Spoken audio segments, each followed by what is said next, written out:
దశ ఉద్యమం కావచ్చు, తొలి దశ ఉద్యమం కావచ్చు, అనేక మంది అమరులయ్యారు. అదేవిధంగా అప్పుడున్న ప్రభుత్వాలు రాక్షసంగా క్రూరంగా ఎన్కౌంటర్ చేస్తే మరణించరు. వారి కుటుంబ సభ్యులకు ప్రగాఢ సానుభూతి తెలియజేస్తూ ఏదైతే తొలి దశ పది దశ అమరవీరుల కుటుంబాలకు ప్రత్యేకంగా తెలంగాణ రాష్ట్రం ఏర్పడగానే వాళ్ళని ఆదుకోవాలి.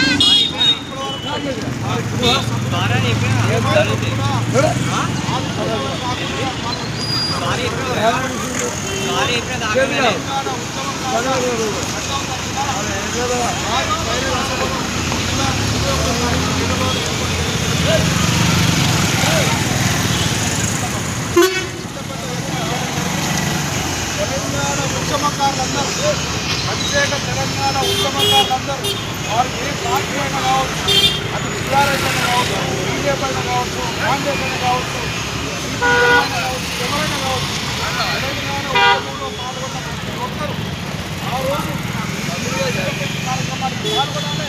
పార్టీల ఖచ్చితంగా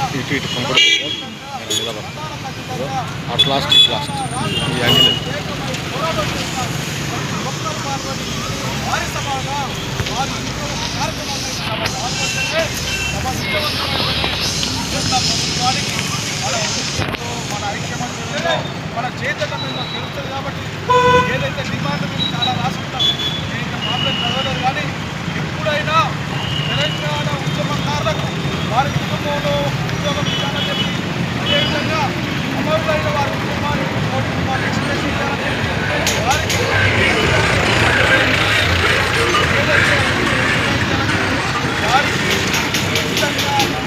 గౌరవించాలని చెప్పి, అదేవిధంగా ప్రత్యేక తెలంగాణ ఉద్యమకారులు ఎవరైతే ఉన్నారో అత్యంత వాళ్ళని జిల్లాల వారిగా నియోజకవర్గాన్ని వాళ్ళకు మినిమం 50,000 తగ్గకుండా ఖచ్చితంగా పెన్షన్ ఇవ్వడం, వాళ్ళకు మంచిగా గౌరవ వేతనం తగ్గకుండా ఇవ్వాలని చెప్పి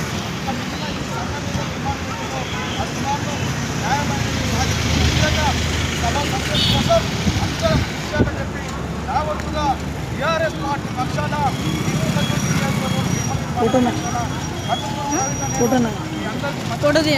ఆ రోజు బహిరంగ సభకు బహిరంగ సభకు వారు ఎట్లా పాల్గొంటామని చెప్పి ఇప్పుడు ఈ ముఖ్యంగా ఇప్పుడు నేను ఒక విషయం మీ అందరూ తెలియజేస్తున్నా.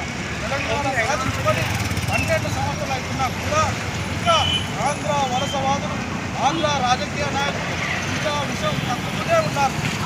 ఒకరు విభజన సరిగా రాలేదంటారు, ఒకరు విభజన చేస్తే 11 రోజులు అన్నవేదిలేదంటారు, ఒకరు తగ్గింది తప్పి విభజన పంపిస్తుందంటారు, ఒకరు అసలు అది పాకిస్తాన్ ఇండియన్ వేరియేషన్ అంటారు, ఒకరు ఈ అయ్య జాగిరా అంటారు, ఒకరు వీసా తెచ్చుకోవాలంటారు.